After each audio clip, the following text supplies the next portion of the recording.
Hello and welcome to this week's edition of the 4Ps podcast. Today's podcast, we've had a couple of lighthearted podcasts. I want to start out with that. We had really a couple of lighthearted podcasts, some really, heartwarming episodes. We had Ruby, we had Kinsley that were on. We also, Mackenzie's podcast, the special episode we had for Thanksgiving. I love that little girl, our young lady. Unfortunately, she's no longer with us. But the things that she said in that episode, it was a great thing that we all should sit there and consider. Not only consider, we have to live by it. I mean, this is what we need to do.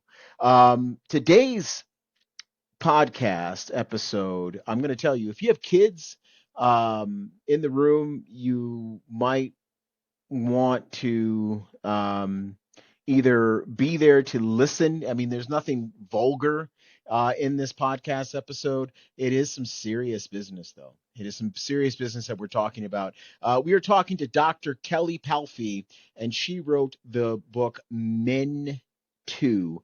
It is a book that deals with, and it's the unspoken truths about male sexual abuse, and that's exactly what it deals with. And a lot of times, men are quiet. They're quiet for many reasons. They don't want to be made fun of, whatever you're supposed to be. We talk about an episode that I saw on South Park, and you'll hear what we're talking about, and you're going to see the challenges that men face with sexual abuse, not only in the past, but even today, 2025, the things that they have to encounter. So this is going to be a very, very intense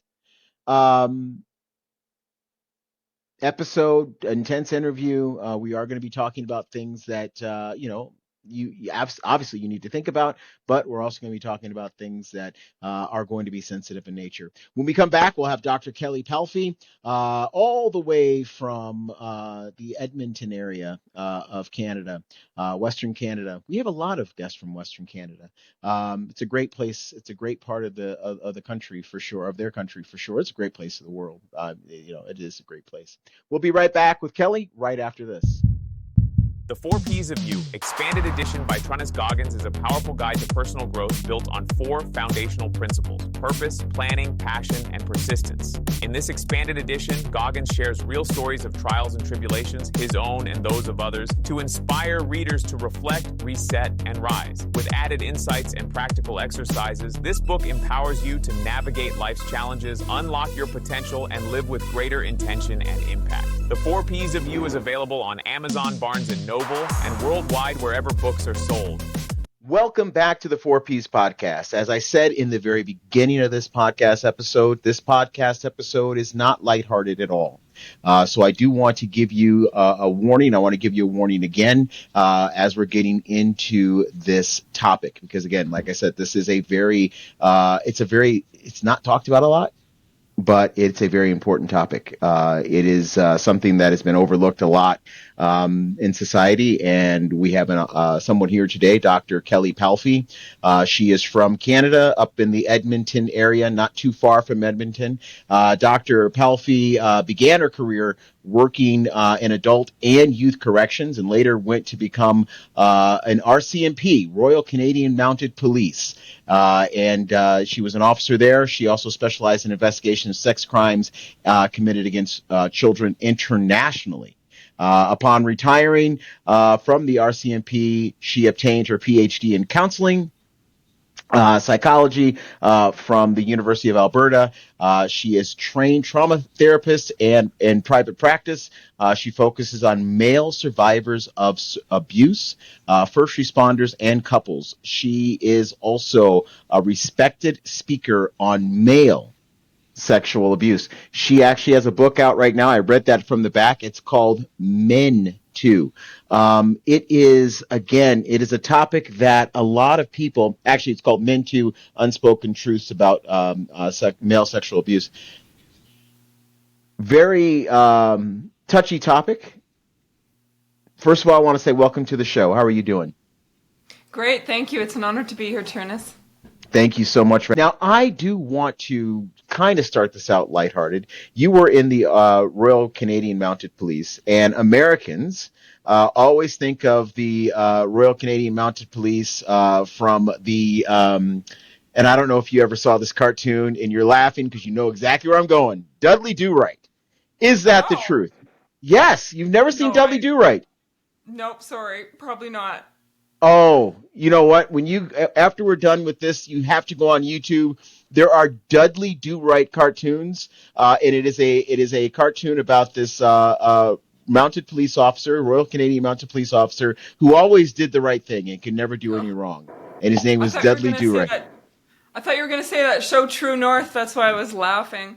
No, no, it's actually even before that. I never watched True North. How I know what you're talking about, but I never saw it. But yeah, so is it, so here we are, the Royal Canadian Mounted Police now, they are the federal branch of the Canadian Police Department, correct? Correct. Yeah. Okay, so they would be the equivalent of the FBI down here, right? Correct. Yeah. Very good. What made you go get into law enforcement? Oh, a lot of reasons. There was, the diversity of the job, the opportunities. At the time they were very respected and I wanted that. I actually had dreams of being a criminal profiler and I did my homework on how the steps you'd have to take to get there, and it was all through the mounted police. So that's why I Wow. pursued it. That's what I was Okay, planning to do. fantastic. And you were there for how long? I did 13 and a half years of active duty. Okay, fantastic. And then you got into psychology. Yes. Obviously, you started out with child sex crimes. Um, your job was not at all. I'm trying to find the right word. It's not like, I mean, like me, if I come home from work, it's like, hey, how was work? Oh, it was great. Yours, you could not ever say that. That? Yeah. Yeah, it's kind of a conversation killer, and people, I always say I can tell you, but it's kind of heavy. Like if you want to know, I'll tell you about it, but it is kind of heavy. That's how I premise it myself usually. Yes, and you dealt with a lot of, obviously you did children's sex crimes in the beginning. Um, is there any recovery from that? For the children? Yes. I've asked that question myself. I have a friend that opened up a rescue center in Cambodia, and I asked him, how can you do this? And he said, children are actually very resilient. If they're loved, they can bounce back. And I've seen that, in different venues and stuff. So that's very, very helpful for me to understand too, given what you see, right? Given the content of the videos and stuff that we would be forced to review. So Yes. And I know that you being having to be resilient. forced to yeah. And for you to be having to see stuff like that, that had to have had an effect on you psychologically. Is that correct? Well, it just motivated me, like, to do what I'm doing, right? Because I was shocked. I mean, I guess if I can explain, like, I guess, Yeah. if I'm being honest, I knew that, male sexual abuse occurred like on the reserves and stuff like that, but I thought that was like, kind of an exclusive area that where it happened and maybe in prison to adult men. But, Hmm. the videos that we were seeing, it was like, hey, wait a minute, these are not First Nations children. These are, and I would never want it to happen to anybody, but I was just shocked at the prevalence of it, right? I was shocked that it was happening in every different ethnic community, basically, and then I go look on our other databases. It's like, we have no reports of this. Why do we have no reports of this? So that's Hmm. the real impact that it had on me. Is like, why are boys and men not talking about this? If we have this proof, we have video evidence of it, yet they're not reporting it. I wanted to know why. So when I left the RCMP, that was what I researched. Hmm. So For my you doctoral research, I was like, okay, guys, I know this is going on. Why are you not talking about it? I'm calling your so bluff.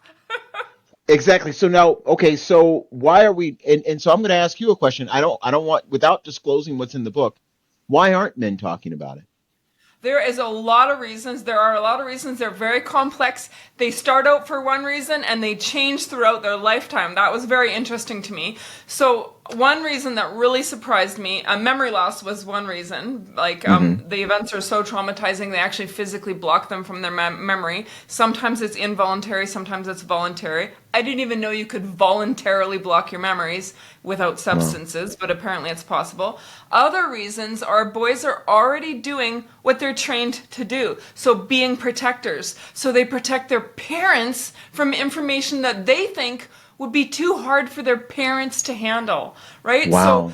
if the boys hear mom and dad complaining about work or seeing them have to care for another child that's, let's say, an adopted child with attachment issues or a child with, health concerns that the parent requires a lot of the parent's attention, that boy goes, okay, mom and dad can't handle anymore. I'm just going to keep my mouth shut about this. That was a big reason. And it blew my mind, to think that a little boy would feel like, he couldn't disclose to his parents. Other reasons were, they didn't know it was sexual abuse. They might not have liked it, but they didn't have the language. 40% of abuse in men starts before they're the age of 4. So they didn't have the language to describe it.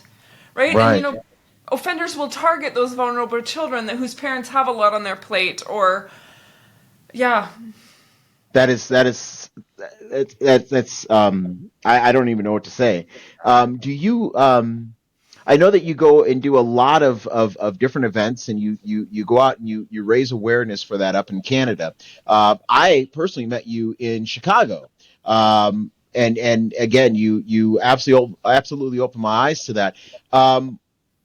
What things are being done in the country of Canada right now to I know raise awareness, but to kind of put a stop to it? Honestly, I really don't know that there's a lot being done. I mean, there's a few agencies that are exclusively supporting male sexual abuse, but yeah, like I have gone and talked to the police departments just to create awareness and to open their eyes, but very little is being done. Like, honestly, and that's sort of why I wrote my latest book, Speaking the Truth in Love, A Mother's Guide to Keeping Her Son Safe, because Hmm. I want to educate mothers how prevalent this is. Like, it's very orchestrated. It's Hmm. very, yeah, it's very sophisticated, very manipulative how the offenders will get a hold of their future targets, right? But I think most people are like how I was, very naive to how prevalent male sexual abuse is, right? Because boys don't talk about it. There's a saying, nobody talks about it, least of all the victims themselves, and that is still very true. Even though times are changing, sure, we get like 10 or 12 or 20 people in the media, there's still so many boys and men that don't come forward. Right. There was now I'm going to talk. I'm going to show my immaturity when I say this, but there was a show. You've heard of South Park, right? The show Heard of it, South Park. Okay. There was an episode in South Park where one of the kids and it was one of the young kids were being, and they try to turn it into I don't know how they turned this into a comedy. I really don't, because it's not yeah. Yes. funny, but, No. what it was is one of the young kids, one of the young boys were actually being targeted and had a relationship with a female teacher. And so what happened was the brother of this kid ran to the cops. Okay.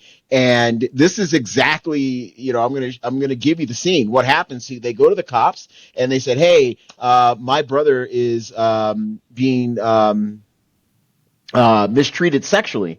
And they said, by who? And they said, by a teacher. And so all of the cops get up and they're all up in arms and da da da da. He goes, which teacher is it? And they said, it's the kindergarten teacher. And then the cop goes, that's the hot one, isn't it? And they're like, yeah. Yeah. And he goes, and so the cops go, nice. And Yes. so here's where, and even when and we see this a lot where there are female uh, Offenders. offenders, Offenders. and exactly, and then we have the male perpetrator, and even in the comments and I've read them, and you read the comments in the news stories, like, man, where was this teacher when I was Yes. in? Yeah. Yes. So go ahead. Yes. Hmm. No, and that's like two things you just said. There are other, like there's a lot of reasons boys and men don't report, and they're cumulative too, but that's a big part of it, right? Like the drop the soap jokes, the way they portray the police as the perpetrator, setting them up to get raped in prison. How are you supposed to think that you could go to a police officer and report when that's how the media portrays them, right? And then, this societal response from their friends, which is, oh, you're lucky. So they actually rewrite their abuse stories to themselves and try to convince themselves that they weren't scared, that they didn't, they weren't not ready, even though the reality is it was way outside of their, comfort zone. It was traumatizing. It was not welcomed. It was sexual abuse, right? I always say flip the genders. If it was a little girl, would you be okay with that? Never. No, not at all. Yeah. So there is actually, you've established a double standard. Obviously society has a double standard as well. So that puts, so you have male victims of sexual abuse who really feel that they need to just suck it up. Okay. And that's a very sad thing to say. You are now in that counseling arena. And so there's an added trauma to these individuals because they're supposed to just deal with it. Yeah. It's not like, if like you said, if it's a little girl, we have all these things, it's like, for example, if it's a little girl, guys are going to say, well, there's a really bad place for rapists in prison. Exactly. Very bad place. Yeah. So now how do you help an individual who is not supposed to be, in society's views, need help, is not supposed to need help? Well, part of it is rewriting that story, right? That it's okay to need help, and helping. A big part of it too is helping them understand that you were actually victimized. Because they're, I've had clients that, sexually abused by family members or cousins or whatever, and they feel bad about thinking that it was even abuse because, he was younger than me. Well, chances are that child was abused too and then reenacted on you, right? So there's just so much, just so many negative beliefs, so many faulty belief systems in place about male sexual abuse that we just have to break through, right? And then sometimes we'll do EMDR, I'll do just cognitive restructuring and helping them think differently about themselves, right? Mm-hmm. And then the new book that you just released, tell us a little bit about it.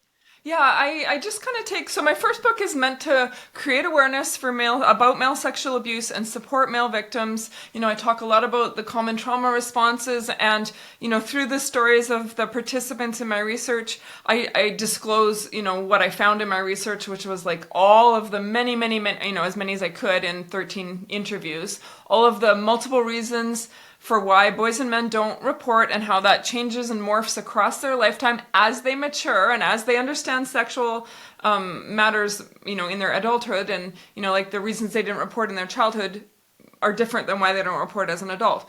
But then in my next book, Speaking the Truth in Love, I go really into the grooming techniques that the offenders use and show how elaborate they are, right down to how an offender will get himself, so he grooms himself first, which means he gets himself the education and the reputation as somebody who's very valuable in a certain environment, which would be attuned to his demographic, like his age and gender of preference. So if an offender wants 14-year-old boys, he's going to be coaching basketball for 14-year-old boys, right? So he'll get himself the bachelor's or master's degree in education and set himself up as a coach or a scout or physiotherapist or whatever he has.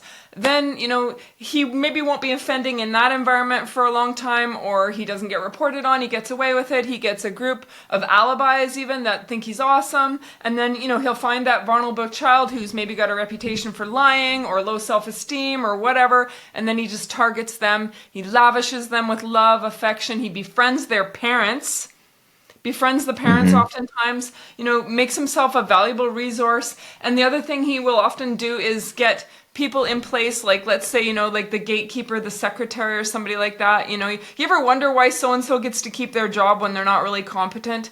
chances are there's another reason, and that can often be because, they're working for a pedophile and they make it, they may see things, they may try to raise the flag or something like that, but the offender also knows that that person is a single parent that needs their job, or that will keep their mouth shut, or whatever. So it's very crazily elaborate, and I know it sounds kind of far-fetched, but again, you couple that with, when a boy thinks about even disclosing, maybe he'll disclose to his friends, like, hey, this is what happened, and if it's a woman, they go, oh man, I wish she did that to me, you're lucky. And if it's a guy, he thinks, oh, if I tell them, they'll think I'm gay, or, or like in some, the pro athletes case, if I report this guy, he's the frickin' scout. He's my ticket to the big leagues. Like, if I report him, I'm giving up my opportunity to be a pro hockey player or a pro basketball player. So it's very, very orchestrated and elaborate. And then, so I talk about in this book, I talk about the grooming processes. I go into the reasons boys don't disclose, and I go into like enablers, we call them, the gatekeepers, the ones that do see things and keep their mouth shut. And then I also talk about, some of the signs a mom might be seeing, some of the ways that boys cope, by throwing themselves into athletics or academics or isolating, and just how to maybe approach that with their sons, and how to practice self-care for themselves as well, so that they don't, tell their husbands who go and kill the offender or something, right? So how to, because the boy who's disclosing needs his papa around, right? If he has Exactly. one. Exactly. My other question to you is, like I said, I know you do a lot of counseling, and all of that. You're out in the community, you're raising awareness. How do people either schedule an appointment with you? Are you nationwide? Are you all around North America? How do people get to you? Well, I can consult with people from Canada and the US, but I can't counsel anybody who's not in the province of Alberta right now, because I'm only licensed there. So I will be moving to Ontario hopefully and get licensed there, but at the moment I'm only allowed to counsel people in Alberta. Okay. So that's how it works in Canada. So it's provincial. It's not. Yes, but I could, for example, just help them find a therapist who might be, somebody that's equipped to deal with that level of trauma kind of thing, or, consult with them about, I've had parents from the United States or what have you call me and say, hey, look, this is what I'm seeing in my son, and I'll kind of point them in the right direction about the things they should be doing and that kind of stuff. So I can do that kind of thing. I just can't do deep therapy with people if they're not from Alberta. Fantastic. And, one thing that I was going to say is, like, give me a success story. Are there any? Oh yeah, I mean, absolutely. Well, I can tell you just like I did a lecture here in Alberta, and one of my clients and her husband came, and he was very avoidant from engaging with his children.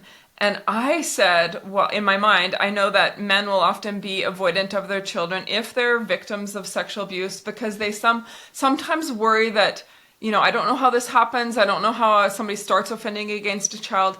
And you're probably aware that in the old days, there was this belief that if you were a victim, you're automatically going to become a pedophile, because all of the offenders claim that they were victims. And research shows that that's not necessarily true. They say that for, later at sentencing time. But so that myth that if you were victimized, you're going to become an offender is also another reason that boys stay silent and men stay silent. So I actually pulled that guy aside and said, hey, I talked to them privately and I said, hey, if, you were a victim, it doesn't mean that you're automatically going to offend against your own children. Like, you would have that desire. So if you don't have that desire, you're safe, you don't have to worry about this. It's not going to accidentally happen. And he has started engaging with his children. So to me, that's a huge success story, because they wanted him, right? That is a huge success story. And kids need their father. They really do. The other thing I was going to ask is, and this is something that may be something that would have to be researched even in more depth. Have you noticed in your studies and in your field that offenders that offend females, get heavier sentences than offending males, or is it pretty much even across the board? You're right. I have no idea, but nobody seems to be getting harsh sentences in Canada anymore. They just I believe they just took away the minimum sentence for sex offenders, which is just disgusting in my mind, So they could actually plead down to like probation or something like that? Yeah, it sounds like it. That just happened like Wow. this last week, I think. It's just terrible. Yeah. That is not a good thing.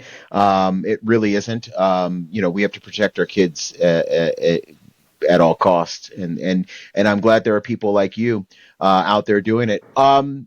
Anything that you do as far as like workshops or anything virtual that you can tell us about?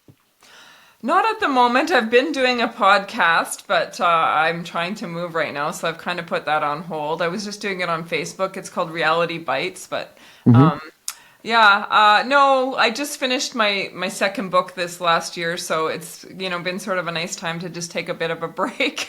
I So understand. mhm. I understand. Kelly or Dr. Palfy, I will have you on the podcast again. This book right here was very, very good. I don't want I hate to say, oh my God, I so enjoyed the book. I Yeah, didn't.